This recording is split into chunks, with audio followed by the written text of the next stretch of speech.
You're listening to ThunderQuack Podcast Network.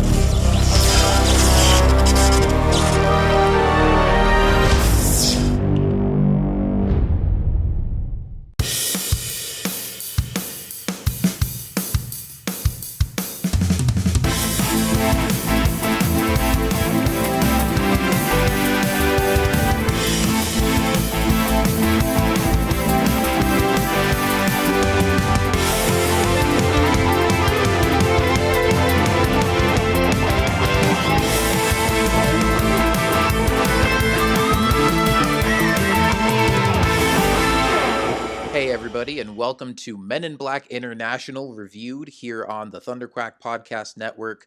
I'm your host, Kyle, from Star Wars The Saga Continues, and I didn't have any other ThunderQuack hosts to come along and talk about this movie with me, so I decided to bring in a special guest, first-time podcaster who I went and saw the movie with, so I thought we maybe would have some fun talking about it, and that is my sister, Kayla. So, Kayla, welcome to the podcast.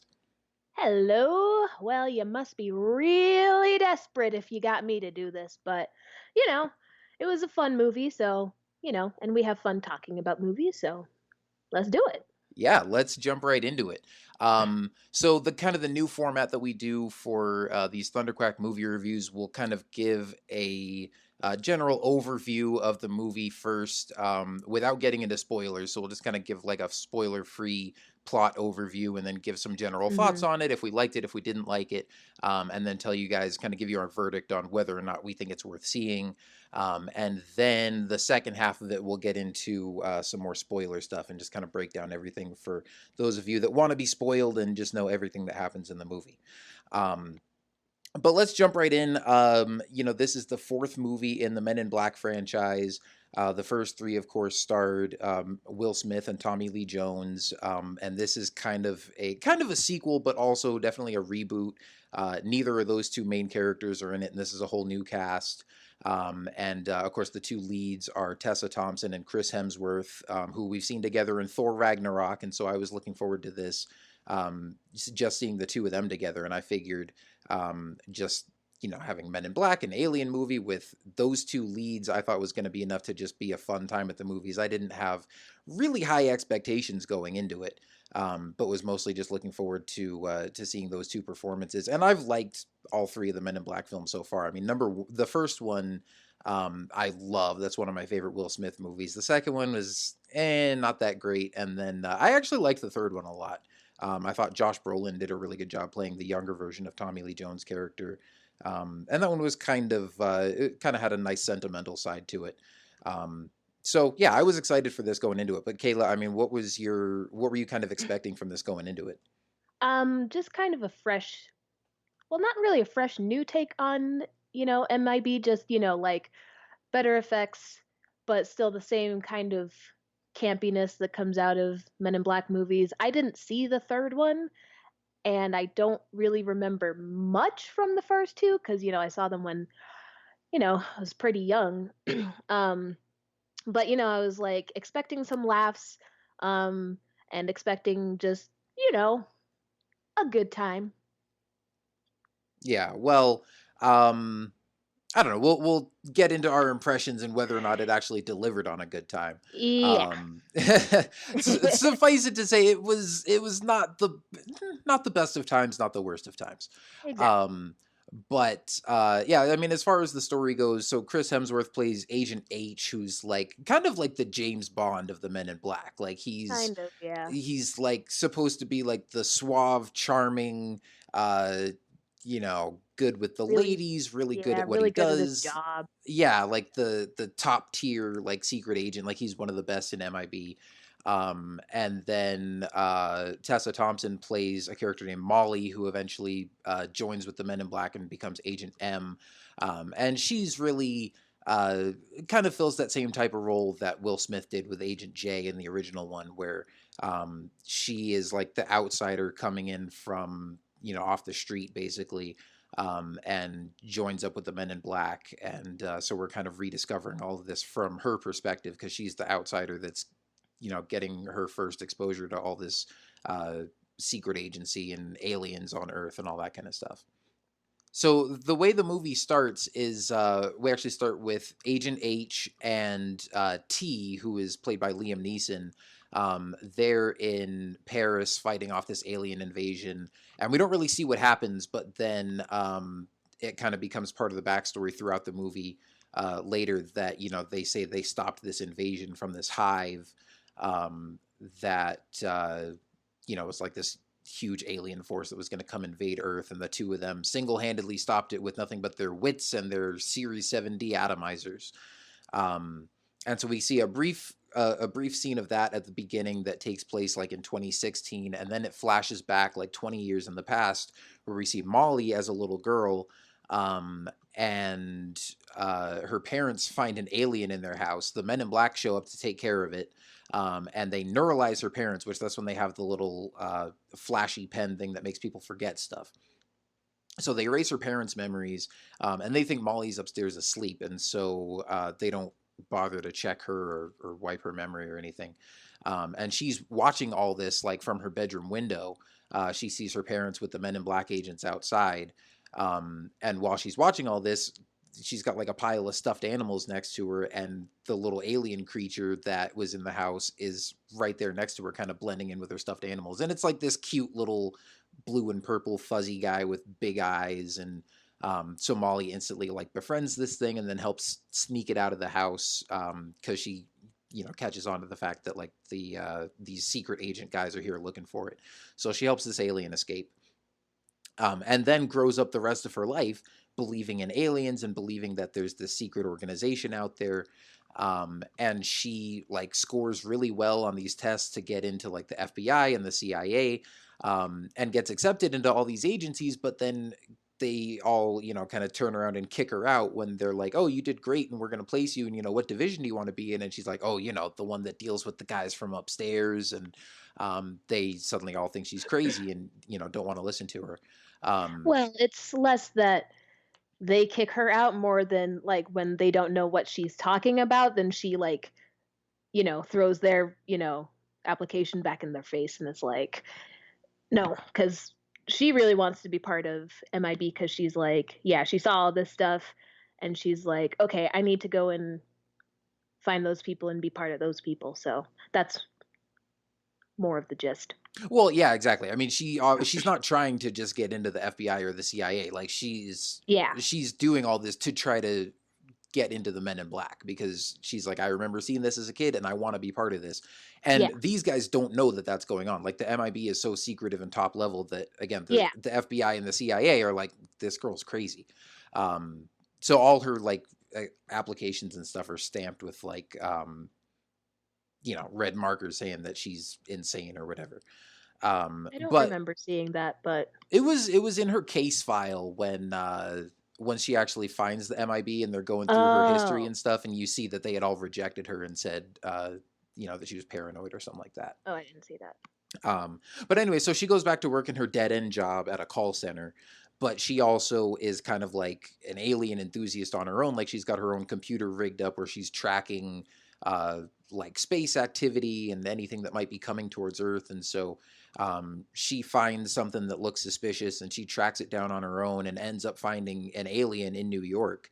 And it's like the MIB are there taking care of it, and she's sneaking around and kind of gets the drop on them. And she follows them, wears her own like black suit to try to blend in, and she basically sneaks into the MIB and thinks that she's gonna just kind of talk her way in and pretend like she's always been there. But of course they catch on and they lock the place down, and they interrogate her and everything. And at first they're gonna just kick her out and wipe her mind, but then she convinces them like, hey, how often is it that somebody just comes in off the street and finds you guys? Like, I'm driven, I'm determined, I'm smart, like I've been after this my whole life. And I finally found you, and I've proven that I'm like determined and resourceful enough to be a part of this thing. And so they let her in. And eventually, so she gets sent off to London. She gets paired up with H, who, is Chris Hemsworth's character. And so you kind of have this pairing of the experienced veteran kind of hot shot top level agent guy paired up with the rookie. But again, before we get into details of how the entire plot unfolds. I mean, just on a I'm like, basic dude, level. you've already talked about like the first half of the movie. I'm Well, like, I know, stop. and again, I'm just giving the setup for how the characters meet up and everything. We'll get into like the spoilers of what happens later.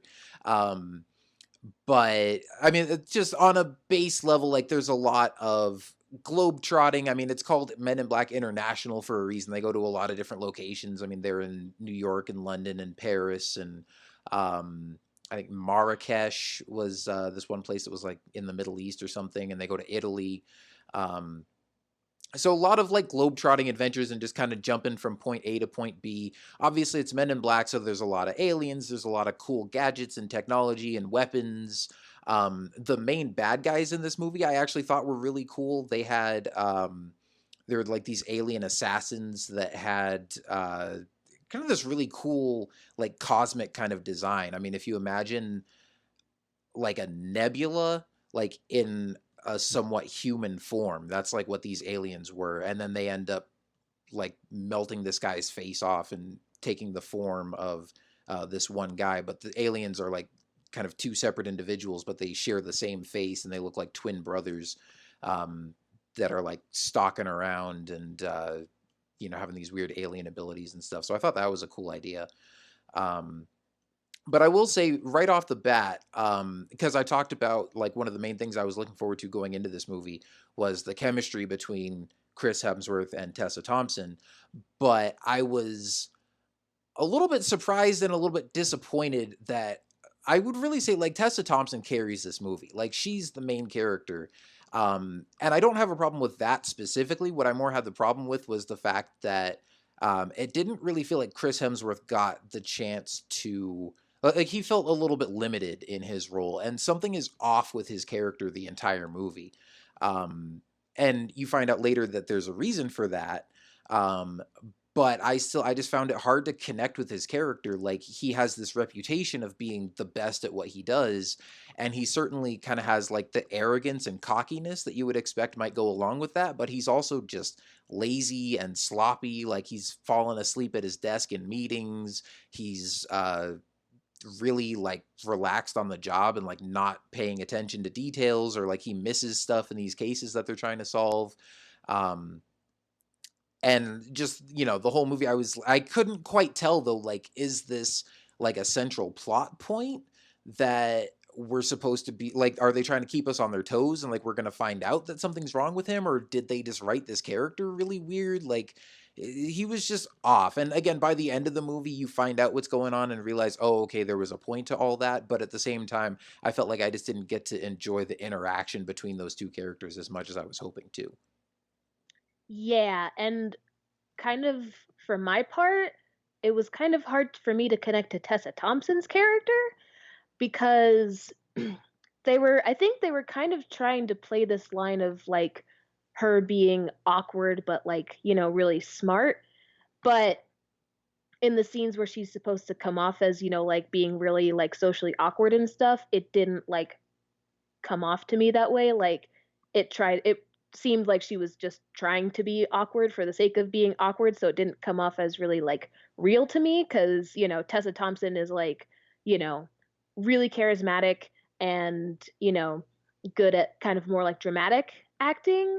So like the whole like her awkward characters, like the smarts I got, but like the whole like her being awkward, I was just like I'm not really sure if I buy that.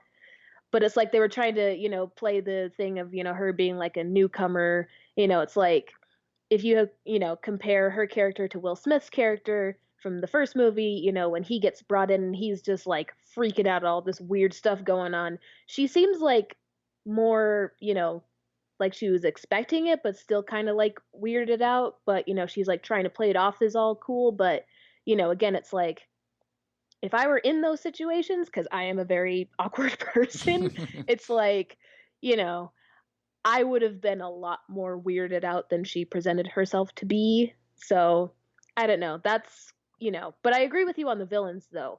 Yeah, they were pretty cool. Yeah, I wish they got more to do.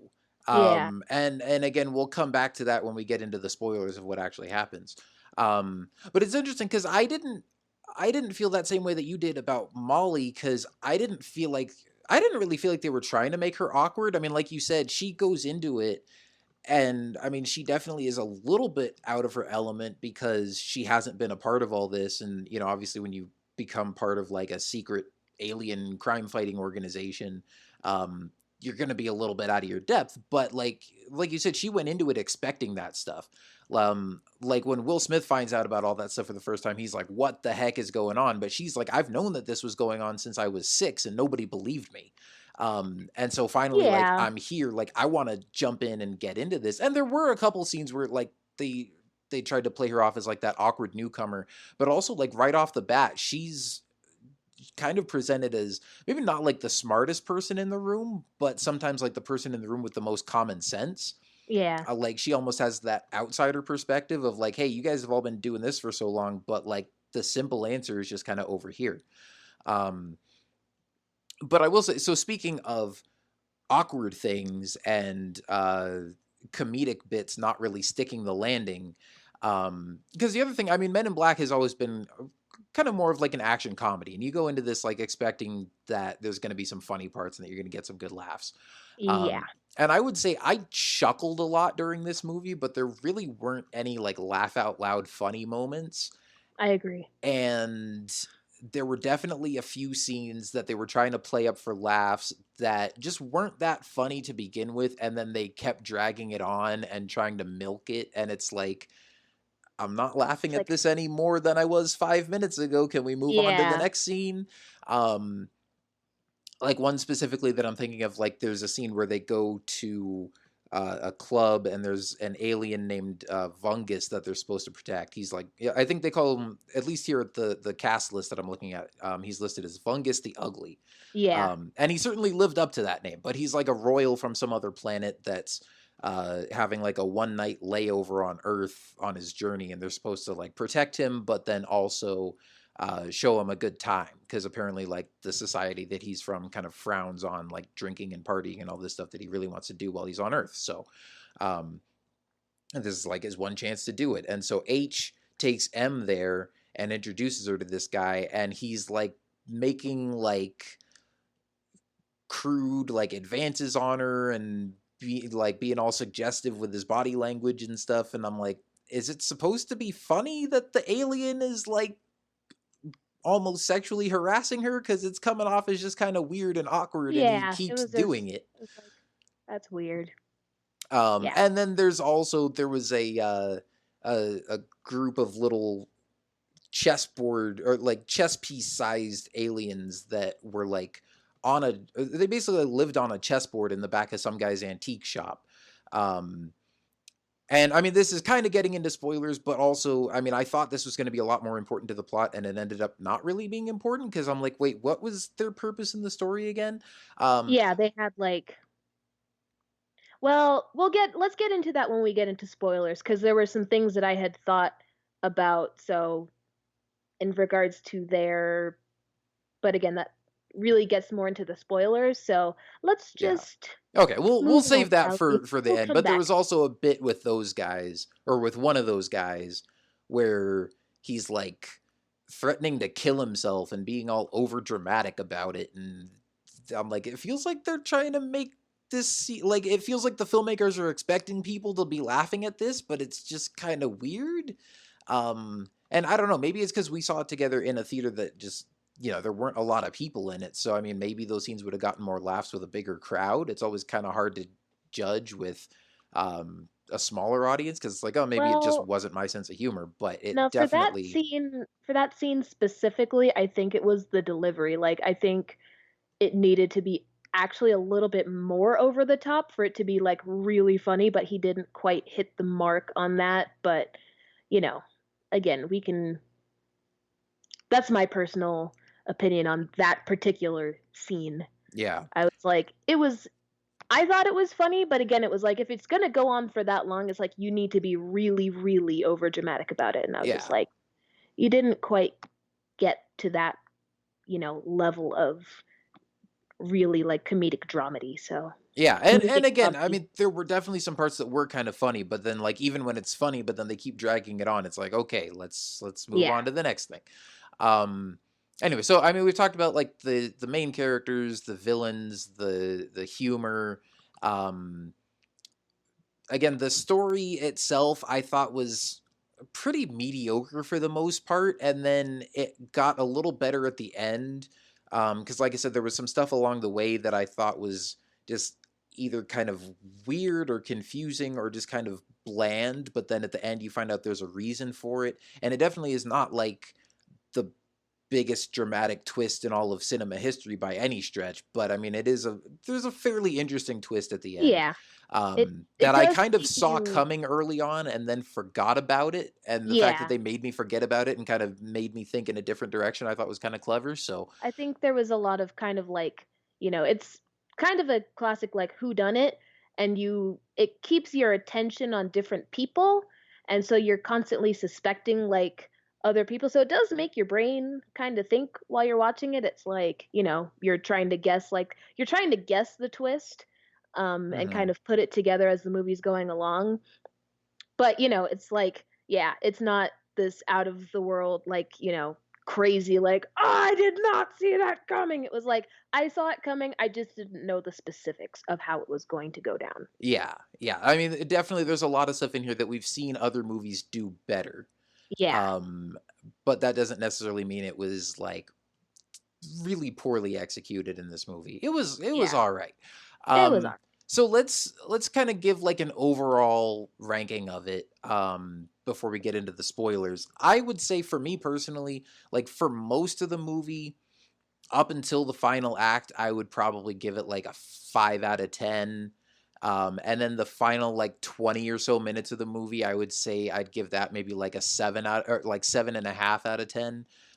So for me, that maybe raises the whole thing. I'd give it like a 6 out of 10 overall. But what about you? Well, yeah, it's like yours was out of 10, and I'm like, I was thinking out of 5. So, oh boy, I have to. Just multiply it by two. Yeah, well, basically same thing because I was gonna be 2.5 out of 5 for like a whole, so like 5 out of 10. Um, if you're gonna do it out of 10, though, I guess I can raise it up a little bit. So I would say maybe like 6.5 out of 10 overall. Yeah, it's like, it wasn't terrible, but it wasn't great. So, Yeah, I mean there are definitely worse movies that you could spend your money on, but there are much better movies as well. oh yeah. So as far as recommendation, is it worth seeing or not?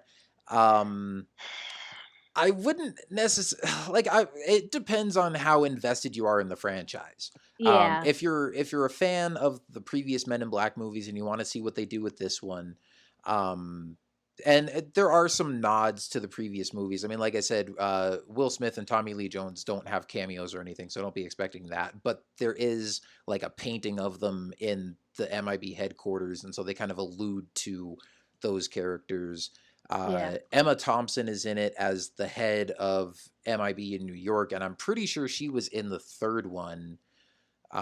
And then also like they have like the talking pug and the little worm guys that drink the Yeah. coffee and stuff, and so there's some nice little nods in there for people who have been fans of the previous movies.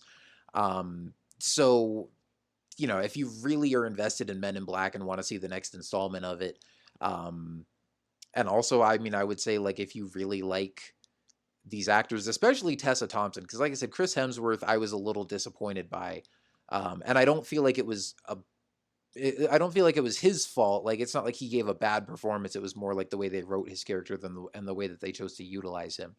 Um, so I don't know. I wouldn't say like steer clear, but I also am definitely not going to be telling people like, hey, you have to go see this movie. Yeah. I Um, would say it's like see it if you want to. Um, yeah, but I One wouldn't thing I though, wouldn't give it a strong recommendation. yeah, I will say this. I was actually pretty impressed by like the effects in the movie. So, if anything, if you like, sci-fi or like space kind of stuff, um, then I would say maybe if you want to go see it in the theater, like again, the effects I think are a lot more impressive in the theater than on a home screen. But then again, if you don't want to spend the money, you can just wait till it shows up on Netflix or whatever streaming platform you use, because yeah, you don't have to see it in theaters, but you know. Yeah, Well, I think that would be my recommendation is if you're interested in it, wait till it's out on streaming services. I mean, I don't know if it'll be on Netflix or Amazon or Hulu or whatever. Um, or, go to a matinee like we did. yeah, Um, but yeah, I'm definitely not going to tell anybody to rush out there and go see it. So I guess if we had to give her yes or no recommendation, I would say no. Um, but it wasn't awful. It just wasn't great. yeah. All right, so let's get more into the spoilers and the specifics of the story. So I kind of gave the setup of how Molly joins Men in Black, becomes Agent M. She goes to London and meets up with H. And she also meets who they call he's Agent T, but they call him High T, and he's played by Liam Neeson, and he's the guy in charge of the London branch.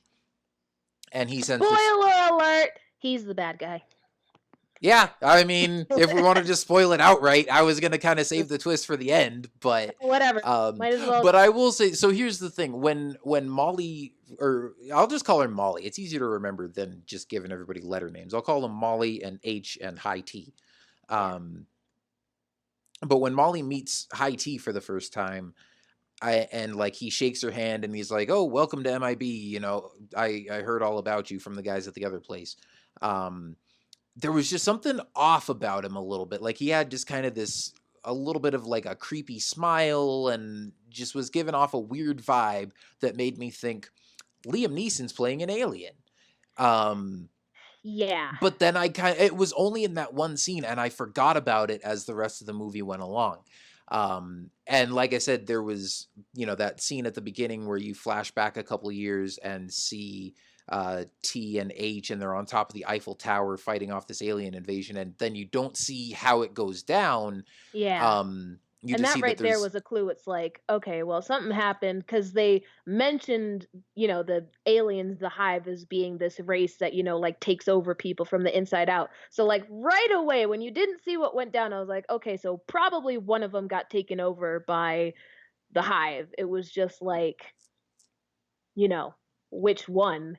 hmm Um, and yeah, it's like, that Liam Neeson that when High T meets Molly for the first time, it's like, okay, yeah, that's definitely not the same kind of character that he was in that first scene. He's this serious, kind of almost like Kay, he's like serious, kind of cracks like some dry humor, kind of making fun of the other guy, but like, you don't really see him as like the smiling type or like the, like not the way that, yeah, he greeted Molly in the first place. And I was like, is he just doing that because she's like new and promising, or so I was like, yeah, but it hadn't,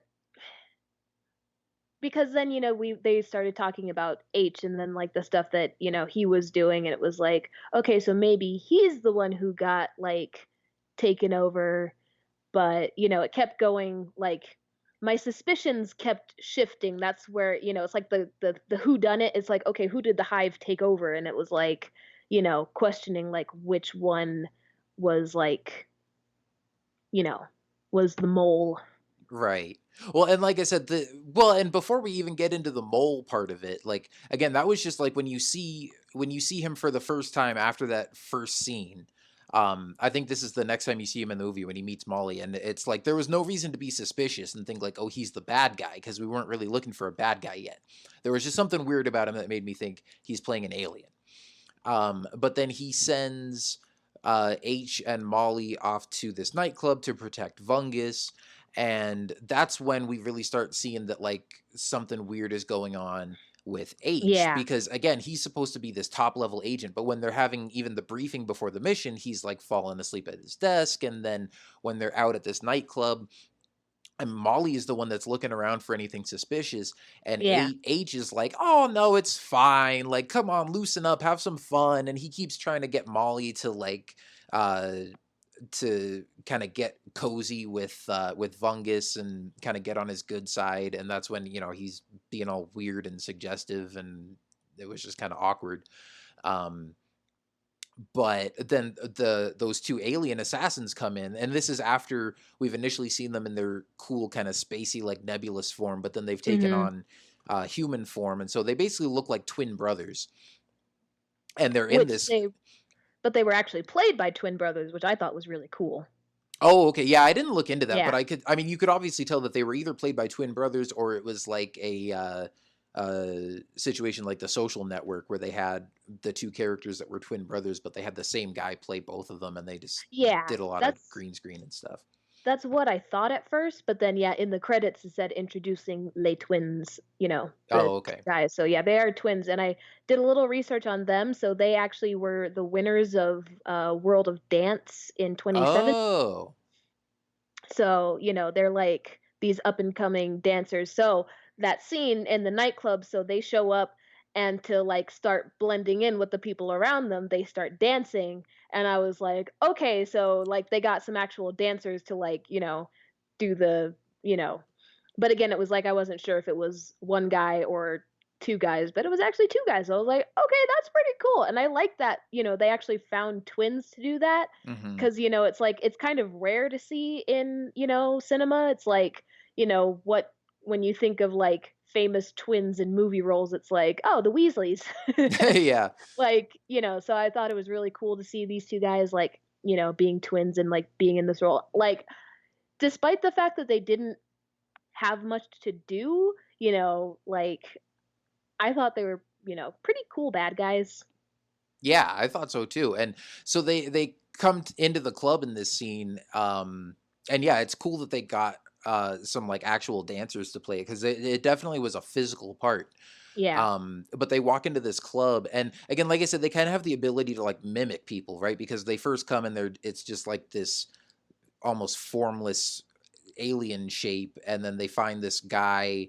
And when they show up, like they cause a blackout, and this guy goes outside his shop to like check on the power breakers, and then they basically just like melt his face off and Yeah. take his form.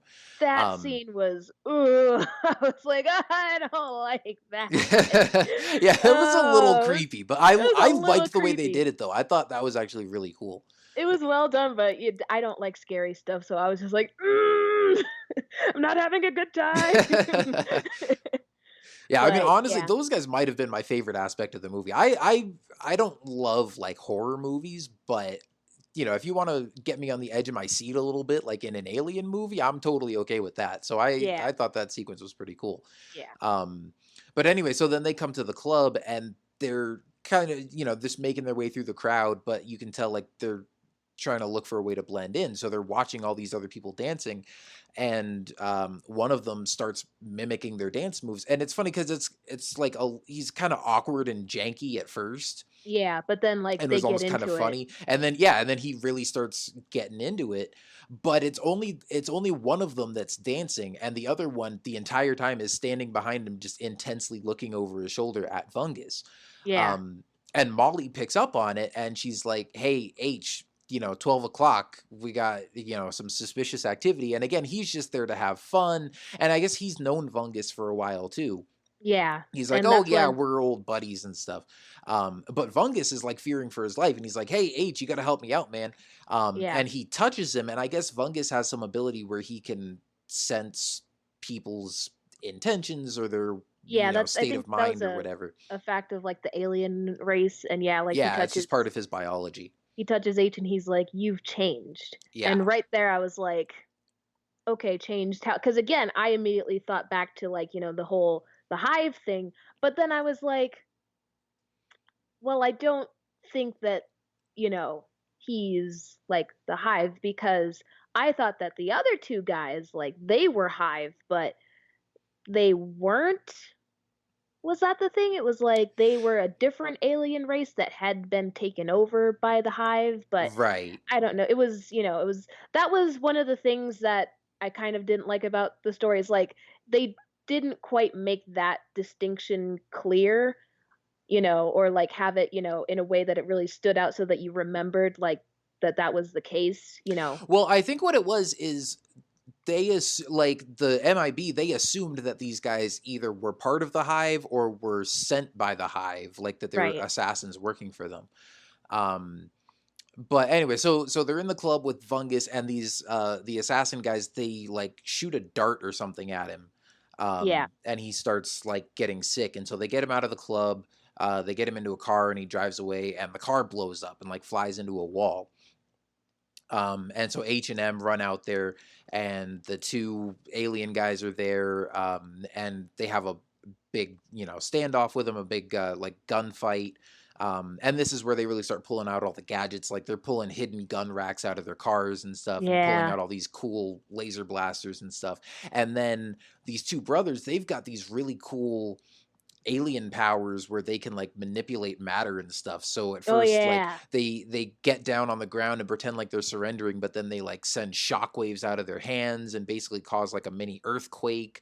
And then when the agents are shooting at them, they even like grab a car door and kind of like liquefy it and like pull it in front of them as a shield, and then it hardens again. So there's this Yeah. like liquid metal that's like frozen in front of them. So they had, just these really cool like abilities of just being able to manipulate the environment around them and stuff. So I mean, between that and like their visual design, I think they might have been my favorite part of the movie. It's certainly probably the thing that stands out to me the most, Yeah, thinking probably. back on it. And like that scene, like that first, because it's almost kind of like the first big action scene in the movie. Hmm. And I'm like, yeah, that scene was probably like my favorite scene. It's like, the guns kept getting bigger and bigger. And yeah, it's like their abilities were really, really cool. So it was like any action scene that had them in it and, them doing their cool, like alien stuff. I was like, all right, that's pretty cool. It's like that's when I got like more invested in the movie. And then the rest of it was just kind of like, okay, can we get those guys back on screen Yeah, so that we can exactly. It was watch just some like cool waiting for stuff them to again? show up again. Yeah. Um, and so after a while, I mean, they keep having the shootout with these guys, and they're not taking them down. And so H tells Molly, he's like, "All right, I'll hold them off. You go, get to the car and check on Fungus." Um, and so she runs over there, and of course, he's been injured in the explosion and stuff, so he's dying. And he gives her this little like spiky purple crystal thing. It clearly is like this weird like alien artifact, but it's something important. And we figured like it's probably the thing that these guys were after him for. And she tells or he touches Molly's hand to like kind of sense her in the same way that he did H. And he says like, I have to know if I can trust you because I trusted H, like I've known him for a while, but he's changed, and so I don't think I can trust him anymore. So I'm gonna entrust you with this, and don't give it to anybody, don't tell anybody about it. And then he dies.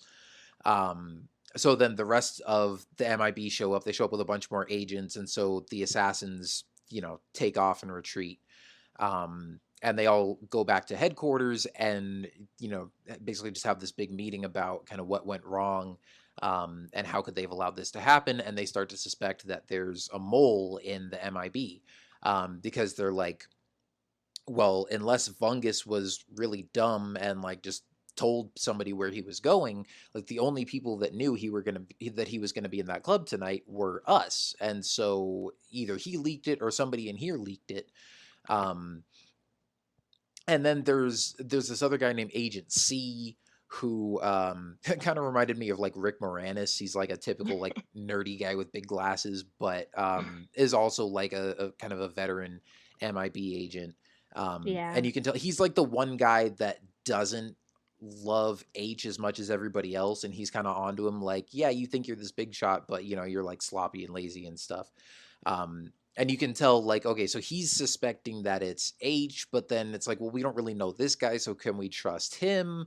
And then could it be somebody else that we don't know? Could it be T, or is, and I think C, who again is the guy that doesn't trust him, like he was the one that brought up the idea of there being a mole. And so it's like, well, Yeah. is he just making it up to kind of turn people against H? So you don't really know Yeah. what's going on yet. I will say um that's another aspect of the movie that I didn't really like that much. He has these, interactions with H where they're kind of like trash talking each other, but like it just didn't come off as funny to me. Like I thought, I think the intent was that these kind of quips that they're throwing at each other is supposed to be like funny, but I was just like, there's not enough for me to feel that it's funny.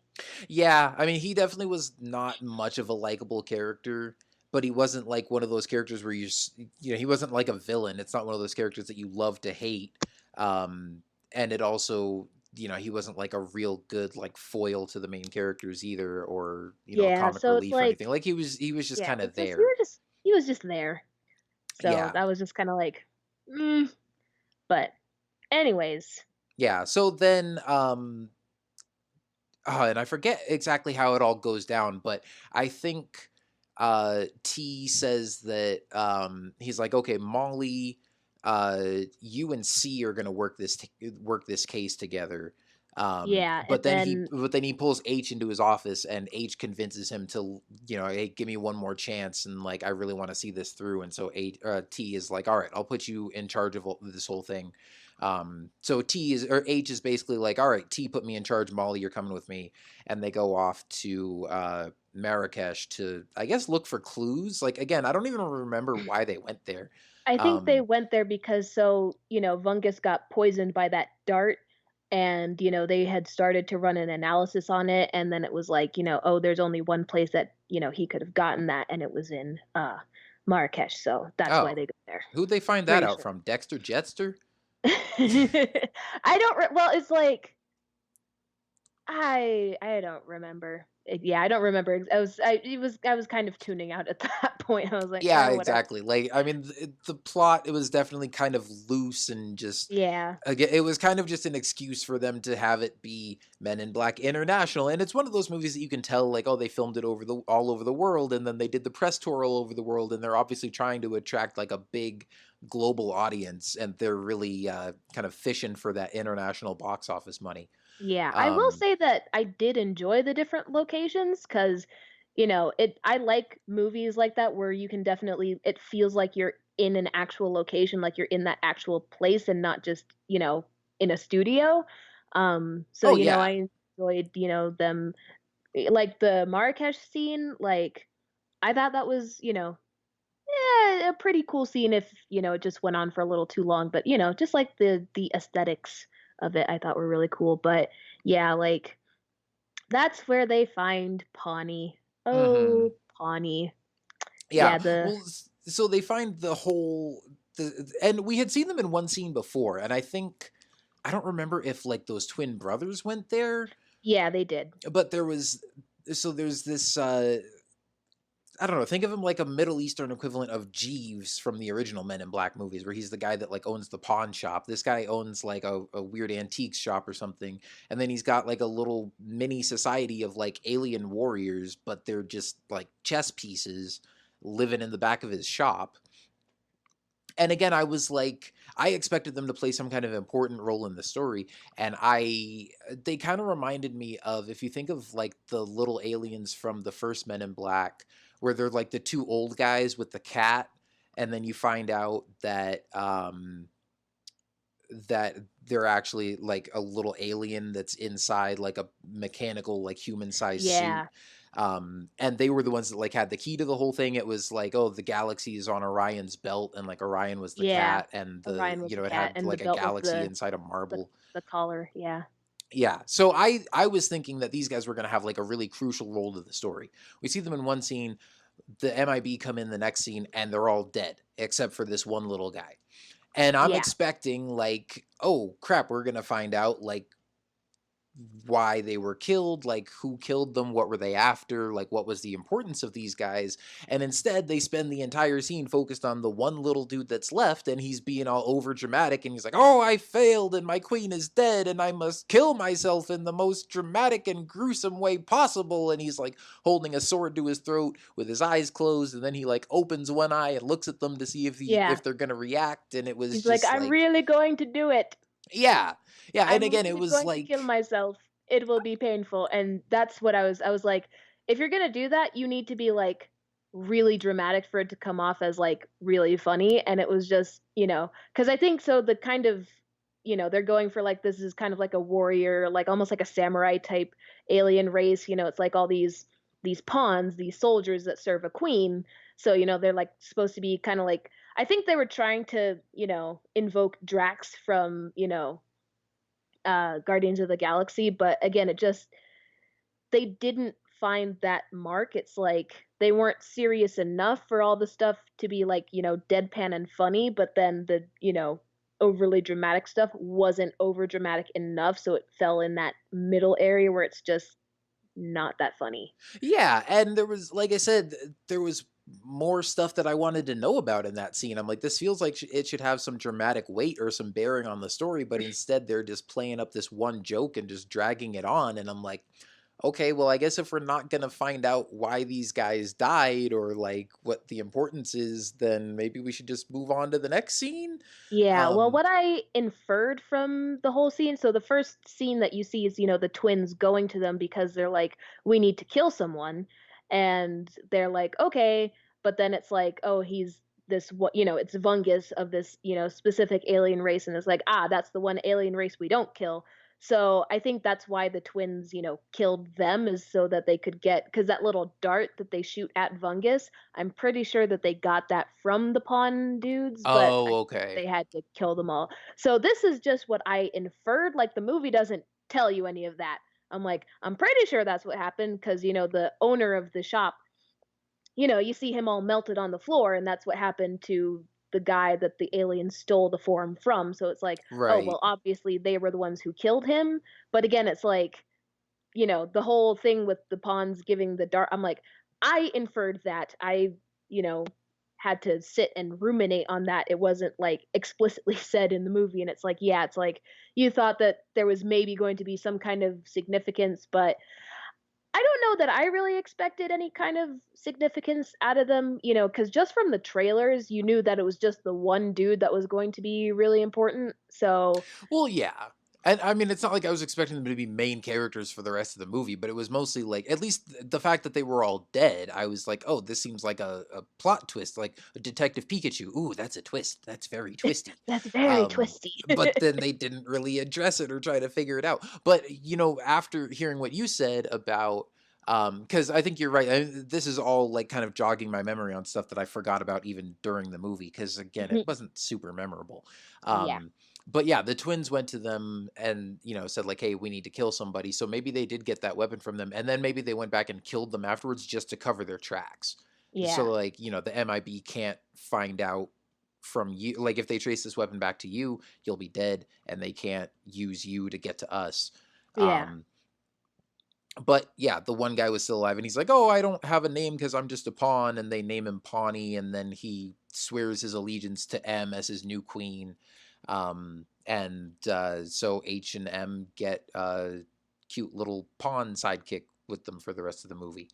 Yeah. Um, and then they borrow a motorbike from a dude that has an alien living on his face as his beard, and they go on this high speed chase through the city. Oh, from the rest of the MIB agents. Yeah, Um, who, because C is like, yeah, he's like sees a video feed of of Molly getting the MacGuffin from Vungus, yeah, and so he's like, he tells T, he's like, she has a thing, so then T sends, they send all the forces to get them, but then T warns H. He's like, hey, you're about to be surrounded, kind of do your best to get out of there, because, the whole movie, like, like one of C's complaints is that T is constantly covering for H, ever since they, fought the Hive. So, yeah, T like kind of gives him a heads up, and then, but yeah, they go on this motorbike chase, which again, like, aesthetically looked cool, but it just wasn't exciting at all. Like, yeah. I mean, it it's not was like it it's was no it's no fun, it's but no Mission Impossible, yeah, car yeah. It's chase. it's no Mission Impossible. It's no pod race. I mean, because it was like this. It was like this alien bike that had these jets on it and stuff, and so it's a chase through the city, but with a sci-fi twist to it. But yeah, again, like you said, it kind of like something you see out of Mission Impossible or whatever. Just kind of your typical movie car chase, Yeah. just with an alien hover bike thrown in there. But definitely something that we've seen done better in other movies. But I mean, it was all right. Like that was another, maybe not highlight for me, but at least a memorable part. Yeah, Um, I guess. I and mean, I there's, like the visuals. I like the design of the bike and all that. yeah, Um, the bike was cool. And yeah, there's like one scene like right before, because H kind of steals the bike, but Molly is being chased by the twins. Um so there's a really cool scene where they're like kind of jumping on rooftops and stuff, and they like phase through like a chimney or something, and I was like, oh, that's cool. Hmm. And then yeah, like they kind of corner Molly, but then H shows up on the bike, and then they get out of there. So Yeah, and then they do the cliche kind of like hit the red button. Oh, we don't know what the red button is going to do. Well, hit it anyway. It might be hyperspeed or something, and then that's exactly yeah. what it is. They kind of boost out of there and go through like a little wormhole that then spits them out like in the middle of the desert. Um, so then Molly decides to trust H, I guess, and tell him about the crystal thing that she got from Vungus. And I forget exactly how they activate it, but basically they find out that it's a weapon. Well, it It's was, it had fallen out of her hands while so he found out about it while they were still in the city, and then after they escape, like it falls out of her pocket or whatever and lands on the sand, and it's like shaking, and she's like, it wasn't doing that before. So then she picks it up and like, presses it, and then yeah, it turns into this big huge gun with basically a star as like the energy source, like a compressed hmm star. And yeah, in one of those like, okay, maybe this dude's not the best agent, it's like, hey, we should test it. It's like, yeah, and really? they put it on. So again, it's like this. Basically, it reminded me of the gun from Guardians of the Galaxy. You know, the one at the end that they shoot at Ronan. Oh yeah. That's supposed to be as like a little mini nuke launcher or something, but it's basically like a ray gun that yeah, has like a compressed like blue, what is it, like a blue dwarf or something like that. A blue giant, which is astronomy nerd speaking here. It's Well, a that's why I asked you. a young hot star that basically is almost going to go supernova. Yeah, So yeah, so they took somehow that somebody shrunk that down into the weapon chamber of this, just handheld portable laser ray thing. So they set it on 1%, like or like 0.1% power, and fire it into the desert, and it basically creates like a new Grand Canyon in the middle of the Sahara Desert. And they're like, yeah. "Oh, you think anybody's gonna notice that that wasn't there before?" So now we know why everybody's after this thing. It's this, really important super weapon, super powerful and all that. So, um, now again, I kind of forget why they go there, but next they go off to Italy. Oh, because the beard alien, you know, steals the thing from them because, H had a relationship with this alien lady who was like the head of like this, alien Oh, black market, that's right. That's right. Because basically. his So his beard is like hiding in a water bottle that he his gave them, beard is hiding in the water and bottle that he he gives pops him. out and steals the thing and disappears with it. Yeah, and they know that that's where it's going, so that's when they go to Italy to go get it. Right, because he had a relationship with H had a former relationship with this arms dealer named Riza, Yeah. and she is, yeah, she's an alien, and she basically deals in like intergalactic weapons and stuff. And so he figures like, oh, if anybody on Earth is going to be interested in like a weapon that powerful, it's probably going to be her. So they go to, I think they called it like Riza's fortified fortress, Yeah. um, and it's off the coast of what, Naples or something. Naples, yeah. So again, like, and I'm glad I have you on here with me because you remembered the transitions between all these scenes better than I do. But it really feels like a bunch of loosely connected, like, okay, let's come up with a reason for them to follow the MacGuffin off to this really cool location next. Yep. And like, I agree with you. I liked all the diverse locations. And they just had some nice scenery, and it's nice to, just kind of have some variety in there. It was definitely a colorful movie where you get to go to a lot of different locales and stuff. Um, but just the plot kind of felt like an excuse to jump from one location to the next or one action scene to the next. Pretty much. So yeah, they go to Riz's fortress, and um, basically, I forget exactly what they're trying to do, but they're trying to sneak in and like They're steal. trying to do this plot where like H is gonna distract her, and he gives her like a peace offering because they'd broken up, and the peace offering is Pawnee, but then like Pawnee is going to, sneak out of his little cage that he's in and distract her so that Molly, who's like climbing up the side of the cliff, so that she can get in, steal the thing back, and then, go get back in the boat and they get out of there. But See, They get again, it's a caught. good thing I brought you along for this. Yeah, but I then just remembered that they're trying to sneak in and steal the thing somehow, and they come up with this elaborate plan that obviously doesn't go according to doesn't plan, work. because when does it ever? Yeah, that's we wouldn't get good movies otherwise, but not that this was a good movie. But like there's this alien bodyguard dude that, H is just getting his butt kicked by, and it's like he's about to like choke him out, but then, you know, we get Oh what is my gosh, the I just thought twist? of this. We had a Martha situation. Oh my god. That is Because exactly what happened. So the because little Martha, alien that well, yeah, because Molly is fighting Riza, she's fighting and H is fighting this big bodyguard guy. yeah. And by the way, so Riza just looks human, but like with a weird haircut. But then you find out she's an alien because she has a third arm that comes out of her back. Yeah, And the way that all works and the CGI of it is a bit wonky. But point is, she can have a fist fight with somebody and be like pummeling you with three hands at once. pretty much.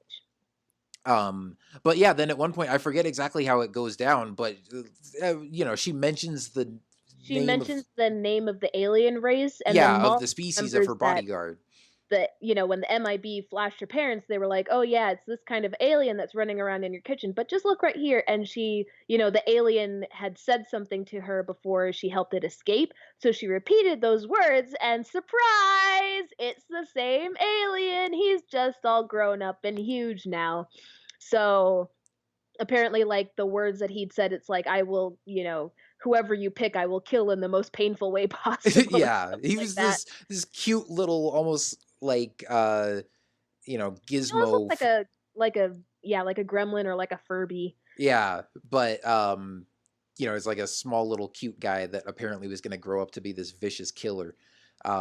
Which I mean, I don't know, was kind of hokey, but at the same time it was kind of a nice throwback because they did kind of set that up at the beginning where they said they were talking about how dangerous it was, but it looked so cute. Yeah.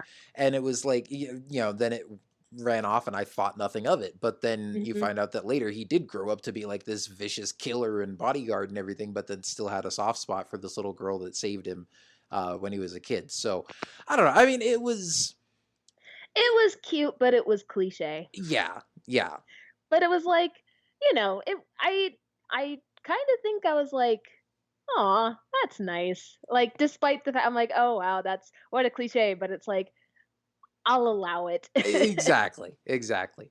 Um, and so then he like knocks out Riza, and they're all about to escape with the weapon that they came to get. But then the twins show up again, Yeah. and you're thinking, oh, they're going to have to fight these guys again. But then one of the twins says something about, they say something about the hive, like basically insinuating, and the whole time we've been led to believe that these We've been led to guys, believe that the twins are hive, so, yeah, that they they're kind either, of cornered on the edge of this cliff and Molly activates, the weapon and she's like, you know, I won't hesitate. It's like we'll do whatever we have to stop the hive. And then the twins say, so would we. And yeah, it's like right after they say that, but then like a bunch of MIB agents show up and like shoot them and kill them.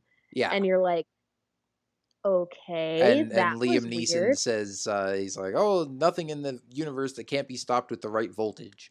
Yeah. Um, but yeah, like you said, I mean, the whole time we'd been led to believe that these guys either were the Hive, and the Hive, like like they keep dropping hints about that throughout the movie and talking about how H and T stopped the Hive together with nothing but their Nothing but wits and their their wits and Series their Seven Series Series 7D 7 day atomizers. atomizers.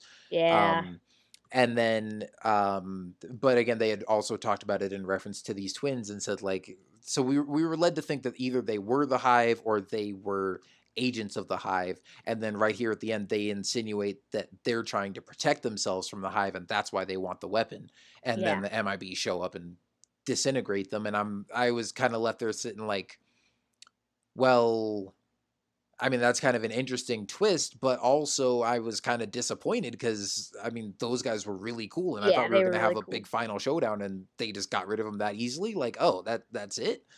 Um, and then so they go back to MIB headquarters, and it seems like everything's over now. At this point, like I said, I wasn't.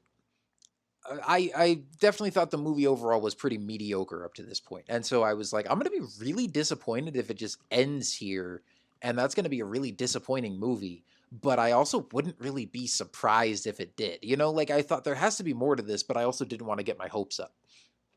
Um, but then they did kind of deliver on that, and that's where they kind of get into the twist at the end there.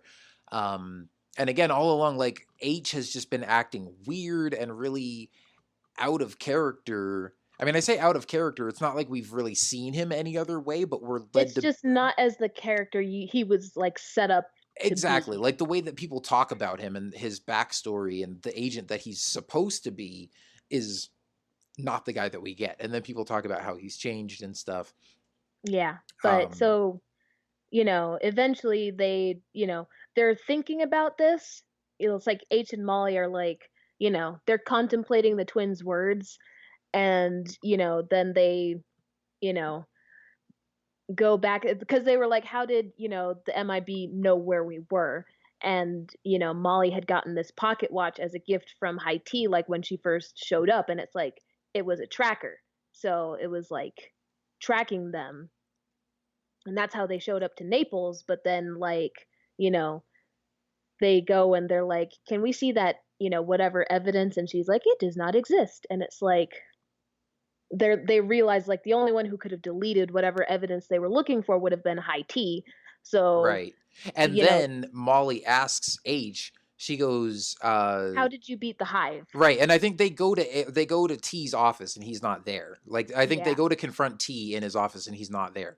And then And C then is like, they're looking at that painting yeah. of the two of them like defeating the hive in Paris, and she goes, "Tell me again exactly how you defeated the hive." And he's like, "We defeated them with nothing but our wits and our Series 7 deatomizers." And she's like, "Okay, yeah, but like what happened? Like what exactly did you do?" And he's like, "I just told you. We beat them with our wits and our Series 7 deatomizers." Oh my gosh, I'm repeating myself, aren't I?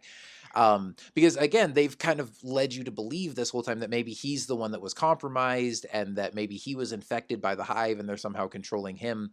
And she go, but now the suspicions are starting to turn on High T, and she Yeah. And says, she's like, H, she's like, I think you've been I think you neuralized. were neuralized. Yeah. And so again, that's where like you're like, oh, so that's why he hasn't been himself since then, and that's why he's been kind of weird and sloppy and out of it, like he's had his memory wiped. And T is the real bad guy. So Yeah. again, you could kind of see it coming. I mean, you knew that like something was off with at least one of those guys, but Yeah. It was like, again, the who done it. The blame kept shifting, but yeah, I at least will give them credit for kind of pulling that bait and switch on me, because again, the first time that Molly met T, I just something in the back of my mind went, he's an alien. He's acting a little weird. And in these Men in Black movies where like there's always some character that you think is a human who turns out to be an alien, even if it was just played for laughs. Like at the beginning, I didn't expect him to be the bad guy. I just yeah. thought, oh, we're gonna find out that Liam Neeson is actually an alien. Um, but then once the plot got going and once they actually were looking for this mole, like they were doing everything they could to make you think it was H. And he was the one that they were really focused on, where like something's up with this guy and he's changed and he's not the same. So for them to then be like, no, well, you were right, something was off with him, but it wasn't what you thought, and T's the actual bad guy. Um, Again, like I'm sure there were probably other people that figured it out right off the bat or thought, that it was really predictable. Um, I thought, again, it wasn't like the biggest shocker, or it wasn't, the Yeah. It was most like, surprising plot twist ever, but I was like, oh, that's clever. yeah, it's for me it was just like, yeah, figuring out the specifics of the what happened, at the beginning that we didn't see. Um and I had kind of, cuz that was the thing, like, when Vungus first, grabbed H's arm and was like, "You've changed." Right there I was like, well, I don't know that he's Hive though, because I think Vungus would have probably reacted with more fear if he could sense like any really like malicious intent, because the Hive were trying to kill him, but it was Right, but like, we also, I mean, we didn't know anything about the Hive other than it yeah, was but this we, malevolent alien force that was trying to take over the world, and they could apparently take over people from the inside. But I was yeah, like, but again, it was just like I figured that I was like, okay, well, I don't think he's I don't think he's Hive, but something happened up there, but I just couldn't figure out like what. And my thoughts were spiraling with, kind of like other aliens and stuff. And I was like, did he like get, body swapped with other aliens or, I was until the twins said, we're willing to do whatever, to stop the Hive. I thought that maybe like, oh, maybe the Hive aren't actually the bad guys and it's these guys. And we're going to find out it's like, oh, well, the Hive want to stop these guys, but turned out to be the other way around. Um, but the whole final fight in Paris Yeah, was so they go back to where we first see at the beginning of the movie. They find T at the top of the Eiffel Tower where there's this giant hidden door that is like the portal that the Hive are trying to come through. Um and this is where, of course they have the confrontation with him and he's like, "Wahaha, this was my plan all along," whatever. Um and he opens this portal and, the Hive start coming through and then we see T transform into, this big tentacled monster and stuff. Um, and yeah, I mean, they didn't really like it wasn't like a final it boss fight or wasn't really anything. like a final boss fight. I was a little disappointed. It was like they get there, he turns into the thing, the wormhole opens, there's a little bit of like a tussle, but then they just use the big star weapon to blow up the portal and that's the end. And I was like, that's it. Yeah, I mean, the Like thing that I did kind of like because I think T gets possession of the weapon. And then H kind of appeals to him because even before he turned into the alien, he was like, sorry, H, like I had high hopes for you, like you were like a son to me. Um, but and kind of talking like, oh well, sorry, like the past is the past and this is what I have to do now. And then he turns into the alien. Um, but then so H kind of tries to appeal to him and he's like, hey, like you said I was like a son to you and you were like a father to me, and like T, if you're anywhere still in there, uh don't do this. And he there's still good in him. I can feel it. And I'm just exactly. like, I um I had a little bit of like, kind of a deadpan. I was like, really? yeah, I again, was kind just of kind of like, cliche, like stuff that we've seen yeah, before. But we see that like like his mind is still in there somewhere and he's able to kind of break through just long enough to like release his grip on this weapon, and H grabs it. um and Molly had gotten sucked into like this wormhole that was that the rest of the Hive are trying to come through, and Pawnee saves her and pulls her back through, so she's safely like out of danger. And then they get the weapon and they uh fire it into this wormhole that the Hive are trying to come through right as they're about to come through and join with T. And so they blow up the Hive, blow up the wormhole, everybody's saved, and that's pretty much the end. pretty much. And then And H takes over T's place as the head of MIB London because apparently now that he knows he's been neuralized, he's suddenly like it's like, back that's to okay. And normal. it's like, I'm pulling the Thor face here. It's like, is it though? And then Molly, she gets promoted to like full agent status, and then they go off to be partners, and it's like, yay, Well, adventure. they And don't actually go off to be partners because they were going to be separated and go their oh, separate right. ways. Because M was going to get sent back to New York, and H was going to stay in London and become like the new head of the MIB London branch. And so they kind of say their goodbyes. They go their separate ways, but then uh, Molly's still there, yeah, basically. she basically like they take their their cool transforming car on one last spin together, and that's about it. Yeah. Um, so yeah, I mean, like I said, the ending for me was a little bit more compelling than the rest of the movie, especially when they kind of start putting the pieces together and the twist kind of comes. And again, it was nothing like jaw dropping, but at least it gave a reason for some stuff that along the way I was like, is there going to be an explanation for this, or is this just kind of the way it is? And this is, just kind of weird. Like, I mean, the way that uh, H was acting and the way that, everybody was talking about the mole and, just kind of waiting to see how all that played out. I thought, Yeah. I thought Eh. they gave a at least satisfying, if not thrilling conclusion to all of that. I'm not so much in the same camp because again, I had kind of pieced some of this stuff together before. My thing, like, especially for the ending, it didn't feel that super climactic for me. Like I kind of wish that the ending scene at the Eiffel Tower had been longer because it's the Eiffel Tower. You can do a lot of cool stuff, and make it more kind of like death defying, people hanging off ledges, cool aerial shots.